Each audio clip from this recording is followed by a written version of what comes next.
You know, in astrology, there are certain placements that people are just taught to fear. And one of the biggest ones is having a so-called debilitated planet in your birth chart. It's a term that just sounds heavy, right? Like a cosmic flaw, or even a guarantee of failure. But what if that's not the whole story? Not even close. I mean, traditionally, a debilitated planet is seen as this major source of struggle, an area of your life where you're just cosmically disadvantaged. But what if we've been looking at it all wrong? What if that weakness you think you have isn't a curse at all, but a calling? What if it's the actual key to your life's greatest purpose? So here's how we're going to break this all down. We're going to walk through 6 key ideas that will hopefully shift your perspective from fear to real empowerment and show you how these placements can become your greatest strength. Okay, so first things first, let's cover a basic principle. I want you to think of your birth chart like a big cosmic play. The planets, they're the actors. Now, each planet has a role, but just like any actor, their performance can totally change depending on the scene they're in, or, in this case, the astrological sign.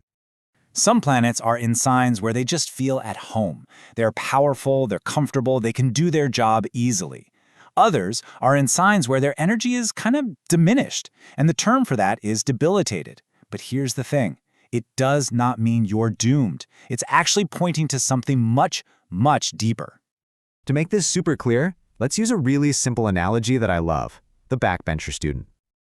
So the technical term you'll hear in Vedic astrology is balheen, and that literally translates to without strength. Now, I know that sounds pretty bad, but that textbook definition can be really misleading.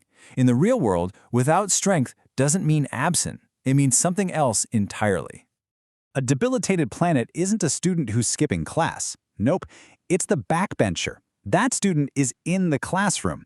They have access to the exact same information as everyone else. They're just, not naturally focused. They're doodling or looking out the window, but if they decide to put in the effort, they can absolutely move to the front of the class. So this leads to the big question, right? If these planets are weak, does that automatically mean that people who have them are just destined for failure in that area of life? Well, the answer is a huge, resounding no, not at all. In fact, it's kind of wild. When you start looking at the charts of incredibly successful people, you find debilitated planets all the time. For example, the amazing singer Maithili Thakur, the super popular podcaster Beer Biceps, and the famous spiritual singer Jaya Kishore. What do they all have in common? A debilitated Mars, the planet of action, courage, and drive. Clearly, it didn't stop them one bit. This all begs an even bigger question. Why would a debilitated planet even exist in a chart in the first place? Well, if you look at it from a karmic perspective, it's not some random flaw. It is there for a very, very specific reason. Now, this is really important. It's not a punishment. Think of it more like a divine do-over. The universe is giving you a second chance, a special assignment to finally master something you really struggled with before. And this is where it gets interesting, because there are kind of 2 ways this can play out. If that weak planet has some backup, some support from other positive placements, what astrologers call good dignity, then it's a huge opportunity for revival. But if it's also facing some challenges, what we'd call bad dignity, it can show up as a repeating cycle of problems that you're here to finally overcome. This part of your life essentially becomes your main job, your primary responsibility. It's why so many people with these placements just feel this deep, instinctive pull to help others in that specific area. It's like their soul knows it has some books to balance. Okay, so if it's a karmic pattern, how in the world do you change the outcome? How do you get off the hamster wheel and turn that pattern into progress? Well, this is where your conscious choices become absolutely everything. See, the universe doesn't just hand you this assignment and then, wish you luck. Oh no, it's going to actively test you. And it does this by bringing the exact same types of situations, choices, and people right back into your life. The various scenarios that were a struggle for you in the past, they're coming around again. This is what you could call the karmic trap. A situation from that old pattern shows up again, and boom, you're at a crossroads. For instance, someone with a debilitated Venus, the planet of relationships, might repeatedly find themselves in situations where they could be unfaithful. Each time they repeat that old mistake, that negative karmic loop just gets deeper.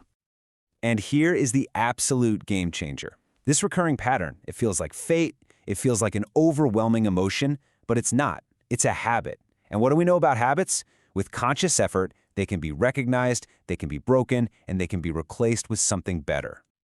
So let's bring this all together and completely flip the script on how we look at these so-called weaknesses. It's really time to shift our whole perspective from seeing it as a liability to seeing it as your greatest asset. Your debilitated planet isn't a flaw to be ashamed of. It's a feature. It's your soul's GPS, pointing you directly to the area of your life that holds the most potential for profound growth, for mastery, and for your deepest sense of purpose. And get this, the stakes might be even higher. Because these patterns often aren't just personal. They can be generational. They can be passed down the family line, the same struggle repeating over and over until one person finally makes the conscious choice to heal it and break that cycle for everyone. So the next time you look at what you think is a weakness, whether it's in your chart or just in your life, don't see it as a curse. See it as a calling. It is your assignment. The only question left is, are you ready to begin? Thanks for watching.